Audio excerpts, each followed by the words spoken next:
Hello everyone, today I want to tell you a story about the moment a family life finally split open.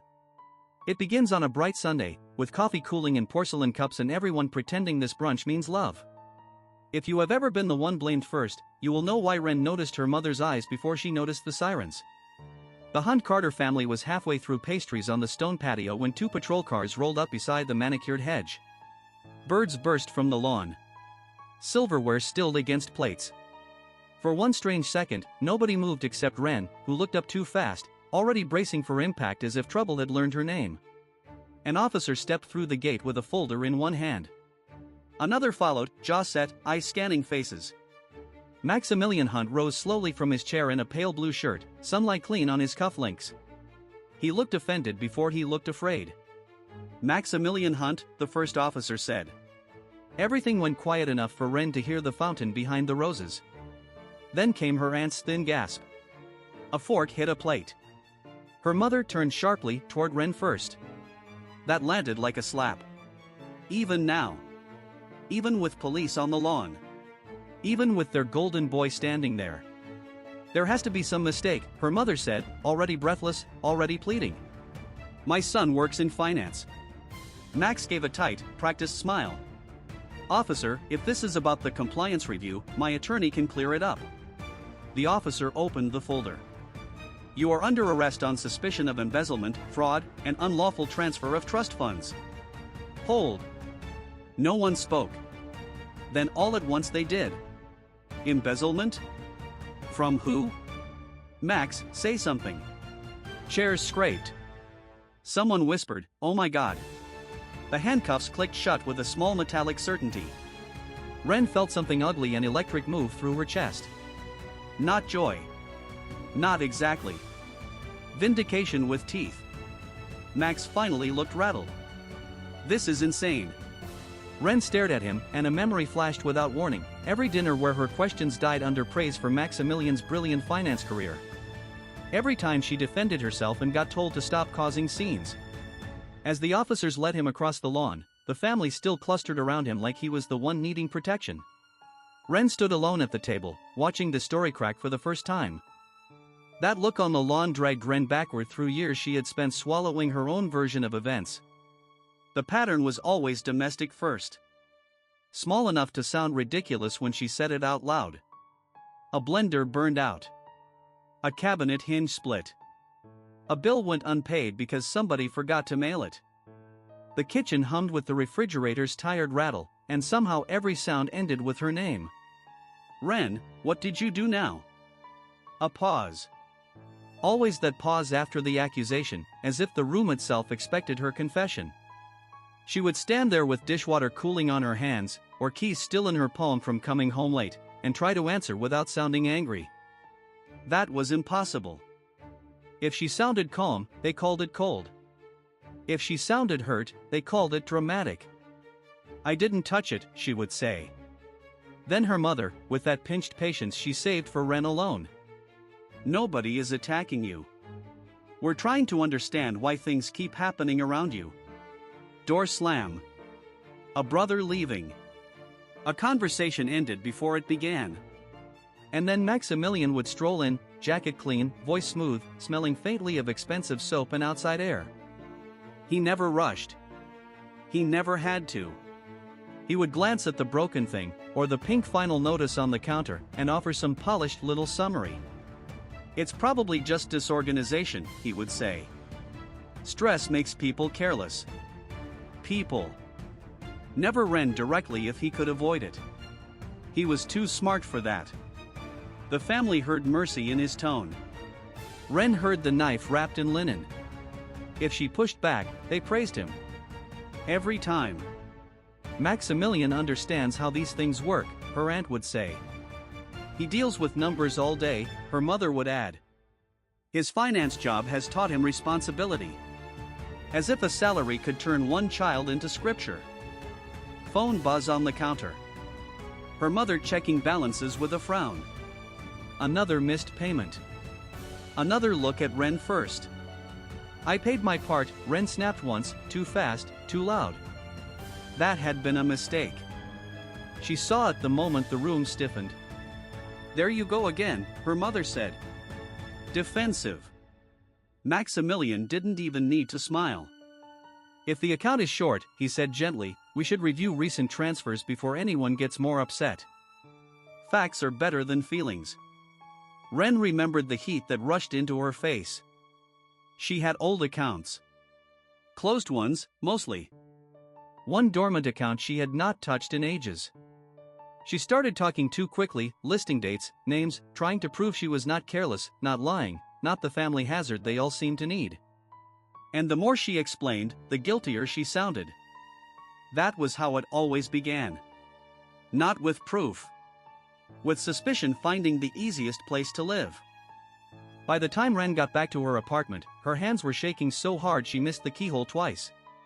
She yanked open the junk drawer instead, found the folder she kept meaning to shred, and spread old statements across the kitchen table beneath the yellow stove light.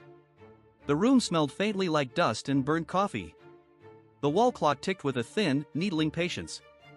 Ren scanned account numbers she had not looked at in years, tracing each line with her finger as if touch could force the truth into a shape her family would accept. There. The dormant account. A transfer had touched it 3 months ago. Her stomach dropped so fast it felt like missing a step in the dark. No, she thought. No, that is not possible. She called her mother before she could think better of it. I found something, she said, too quickly. But it does not mean what you think it means. I need you and Dad to actually listen this time.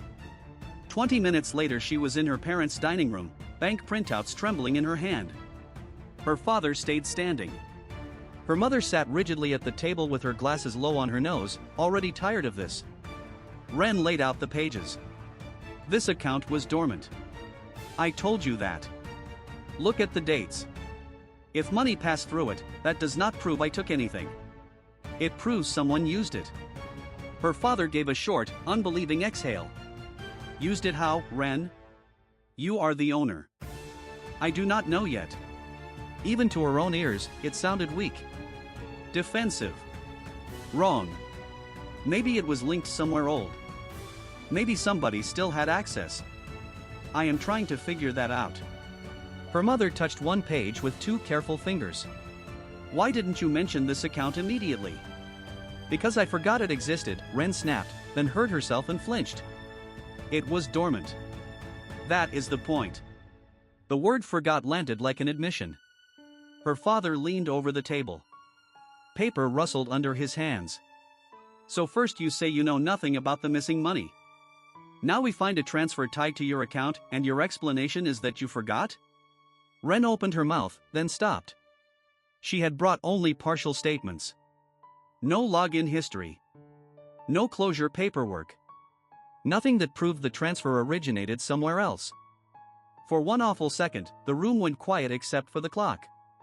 That was when she realized she had come armed with panic, not proof. Her mother saw it happen on Ren's face. Is this everything? Ren looked down at the thin stack in her hands. No. No, not everything. I can get the rest tomorrow. Her father straightened as if the verdict had settled inside him. Of course. Tomorrow. Do not do that, Ren said, heat rising into her throat. Do not act like this settles it. It doesn't. But her voice climbed higher with every word. Desperation made each sentence sound sharper than she meant. More guilty. Her mother removed her glasses and rubbed the bridge of her nose. Maximilian should look at these. He will understand the statements better than we do. There it was again. The family reflex. Finance job. Golden judgment. Final word. Ren gripped the printouts until the edges bent. She wanted to argue. She wanted to throw them away. Instead she heard herself say, fine. Let him look. And the moment the words left her mouth, she knew she had handed him exactly what he would need. By the time Maximilian arrived, the candles had already burned low in the cake. The dining room looked warm enough to forgive anything. Amber bulbs glowed over polished wood. Wine breathed in open bottles.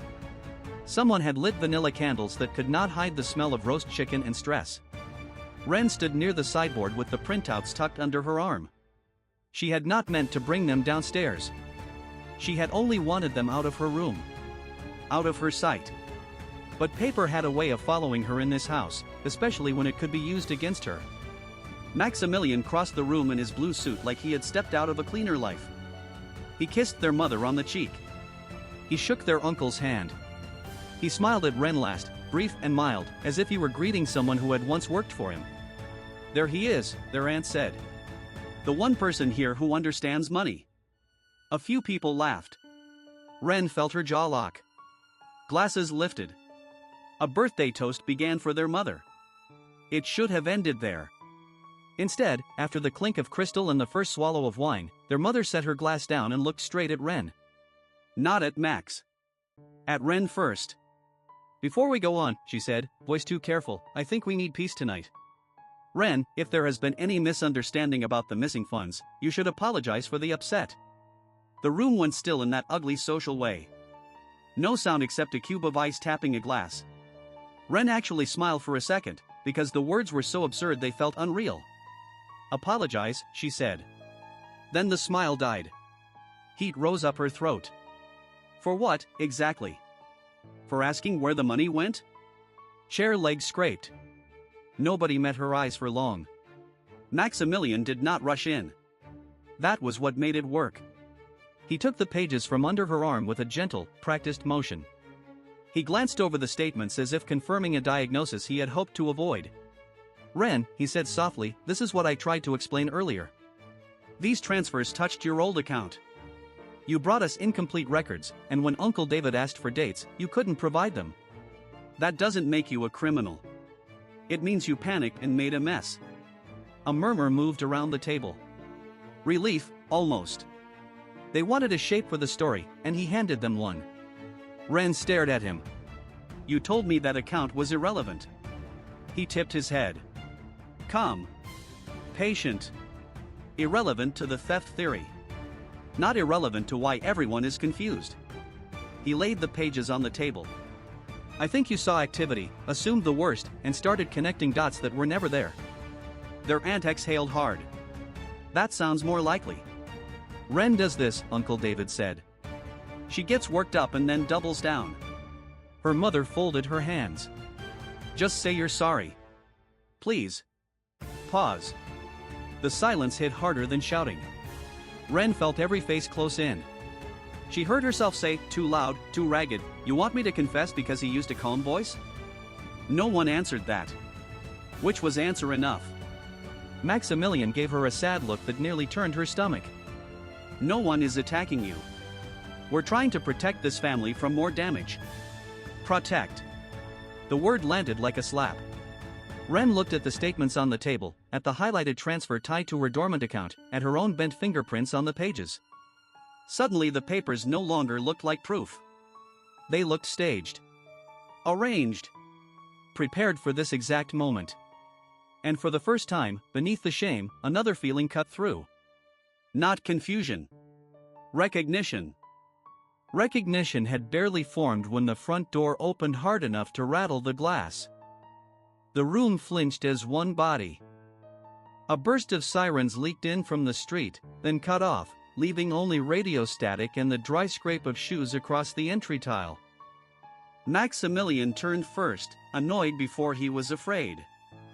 That was what Ren noticed. Not confusion. Irritation, like someone had interrupted his timing. Two uniformed officers stepped into the dining room. A woman in a dark federal windbreaker followed them with a folder tucked under her arm. No one spoke for a second. The whole house seemed to hold its breath under the flat white glare of noon. Maximilian Hunt, the investigator, asked. Her voice was calm and spare.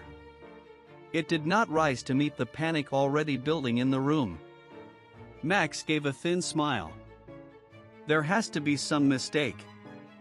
You can address that after processing. One officer moved to his side.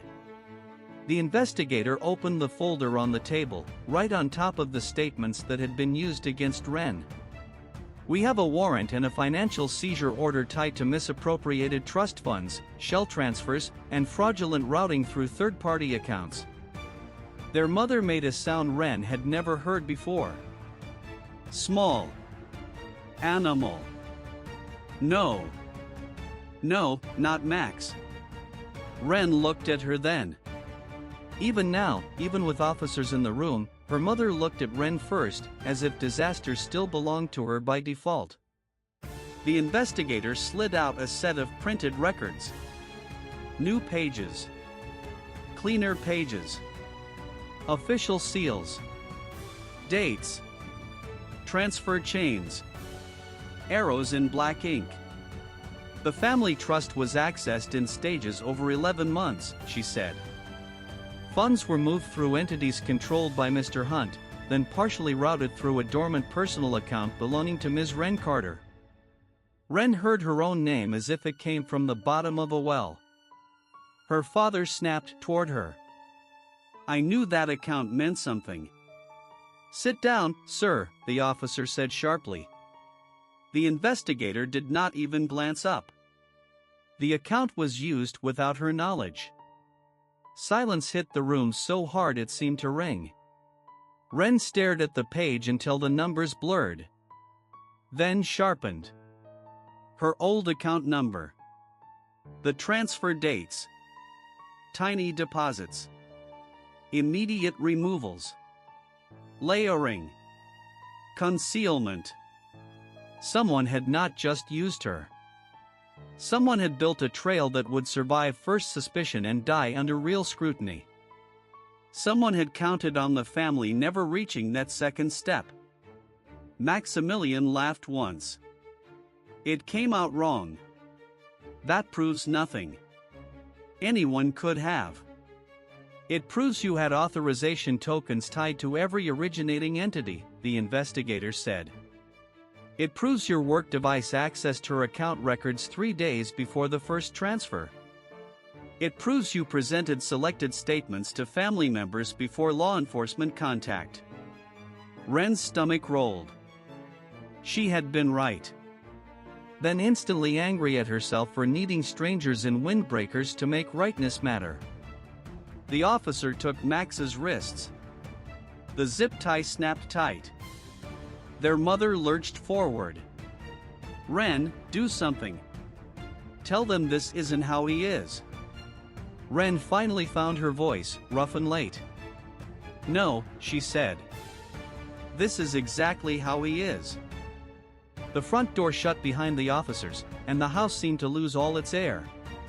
No one moved at first.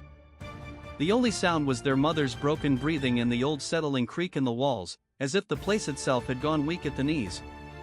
Then everyone started at once. Their mother turned from the doorway so fast she nearly stumbled.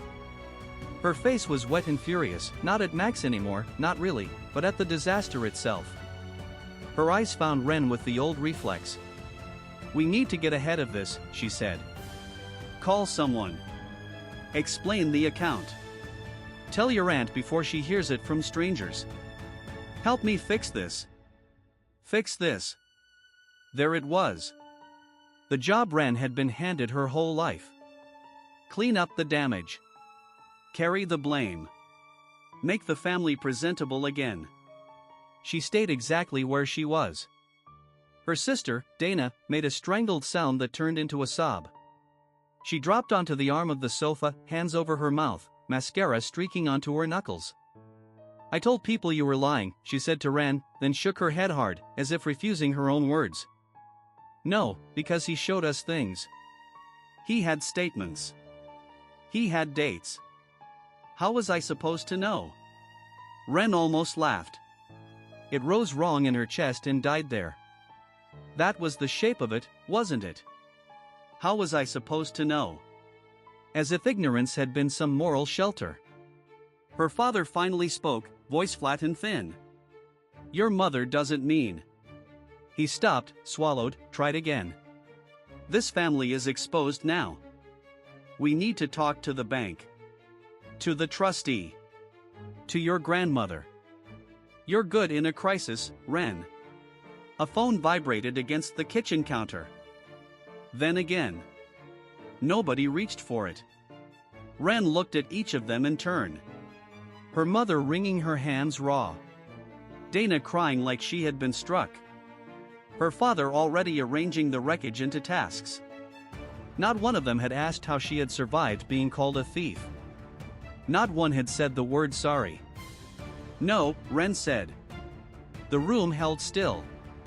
She felt her pulse in her throat. Her knees wanted to shake. She locked them. I am not calling anyone for you. I am not explaining his fraud. I am not staying here to make this easier. Her mother opened her mouth, and Ren cut across her, the anger clean now. You needed me guilty. It kept him golden. It kept all of you comfortable. I'm not doing that job anymore. Silence followed. Thick. Humiliating. This time, Ren let it sit. Silence stayed in the room after Ren's words, but it no longer pinned her in place. It only sounded tired. The old grandfather clock in the hall ticked on, stubborn and ordinary, while her mother stood with one hand pressed to her throat as if outrage might still arrive and save her. It did not. Ren turned first. That was the part that surprised her. Not the anger. Not the shaking in her hands. The fact that she could simply pivot and leave the circle they had drawn around her for years. She went down the hall to the guest room where she had been sleeping since the accusations hardened into a family trial. The lamp cast a soft amber pool over the bed, the chair, the stack of papers on the dresser. Bank printouts. Screenshots.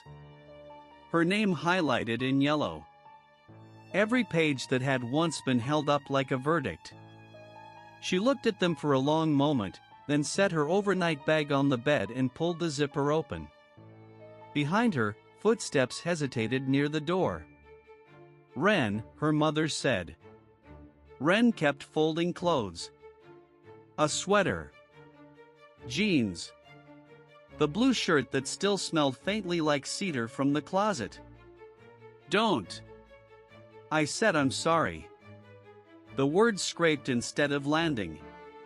Ren gave a short laugh that came out wrong, sharp and wet at the edges. She hated that sound. Hated that this was when tears finally pressed up, now, over a half-packed bag and not in the room where they had broken her open. She swallowed hard. You are sorry he's caught. You are sorry this is ugly. That is not the same thing. Her mother stepped in anyway. We were scared. Ren turned then, fast enough to make the woman stop. I was scared. Her voice cracked. She let it. I was scared when you all looked at me like I was filth. I was scared when I tried to explain that account and nobody wanted the truth because his version was cleaner. Her mother blinked at that, defensive by reflex. You should have told us sooner about the old account. For one hot second, Ren nearly argued. Nearly climbed back into the trap and started proving herself again, line by line, like she still owed them a defense brief. Then she saw it. Even now, her mother needed a reason this had happened that did not begin with Maximilian. Ren's chest went still. I will not carry your shame anymore. She picked up the stack of printed accusations and laid them carefully on the dresser. Keep these. They're yours. She took her phone from the nightstand, opened the family thread, and deleted it. One tap. Then another. The screen cleared. No more demands. No more lectures disguised as concern. Keys knocked softly in her hand. Downstairs, nobody tried to stop her. The front door opened on a cool evening breeze and the far hum of traffic. Clean air touched her face like permission. She stepped outside, pulled the door shut, and heard the small, solid click behind her. At the car, she tossed her bag into the back seat and slid in. The door thudded closed around her breathing. For a moment she only sat there, hands on the wheel, feeling the strange lightness of not turning back.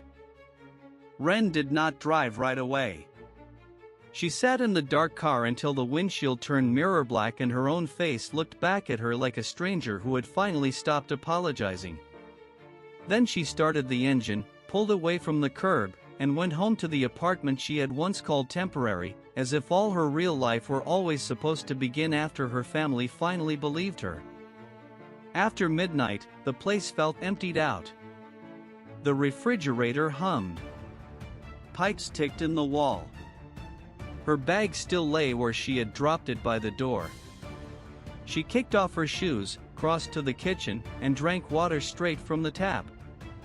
It tasted metallic and cold. Her hands were still trembling, though now the shaking seemed almost offended to still be there. The truth was out. Max was arrested. She was free. Wasn't she? Her phone blinked on the counter. One voicemail. She stared at the light for a long time before pressing play. Some stubborn part of her already knew. Even now, even after the handcuffs, even after detectives had said out loud what he had done, there would be one more turn of the knife. Not because her mother meant to wound her. That almost made it worse. The message began with a soft intake of breath. Ren. Honey. Her mother's voice came thin through the speaker, worn down to something older than anger. I know it's late. I didn't want you hearing things from anyone else tomorrow. Ren gave a short laugh that came out sharp and ugly. Tomorrow. As if the public ruin of the family's golden son needed gentle scheduling. Her mother continued. Everyone is upset. Your father is beside himself. The lawyers think there may be more accounts. More paperwork. We don't fully understand it yet. Always we, when there was mess to absorb. Ren leaned both palms on the counter and listened. I know you've been hurt, her mother said carefully, each word placed down like glass. And I know mistakes were made in how all this was handled. Mistakes. Ren shut her eyes. Not accusations. Not cruelty. Not the years of letting Maximilian point and watching everyone turn toward her like flowers to the sun. Just mistakes. Then came the part that landed exactly where she had expected and still managed to bruise. But Max is not well, Ren. You know how much pressure he was under. None of us can imagine what he was thinking. He needs help. He needs his family. So if you could just try to understand your brother. The sentence trailed into breathing. Ren did not move. The hum of the apartment seemed to swell around her. Somewhere outside, a siren passed and faded. Her throat tightened, but no tears came at first. What came first was heat. A hard, childish fury. She wanted to call back and say, understand him? He built a trap out of my name. He used my old account like a rag to wipe his fingerprints. He let you all bury me with it. Instead, she stayed silent. Then, late and messy, grief arrived behind the anger. Not for Max. Not even for the money. For the small stupid hope she had carried out of that house with her keys in hand. Hope that truth would make them different. Hope that one clean revelation would force her mother to see her first at last. The message clicked off. Ren looked at the blinking screen, then reached out and saved the voicemail instead of deleting it. The choice disgusted her a little. It also felt necessary. Proof, again. Not of crime this time. Of pattern. She set the phone face down. The room went dim and still. Outside, the night kept going without witness. Inside, Ren stood alone with the last honest shape of things. Maximilian had fallen. The lie had broken. But the hunger that fed it was still alive, tenderly defended, wearing her mother's voice. And maybe that was the part no arrest could touch. That is where her story settles tonight, not in triumph, but in clarity. Sometimes the truth frees you, and sometimes it only shows you what will never be repaired. If this one stayed with you, you already know why the last wound is often the quietest.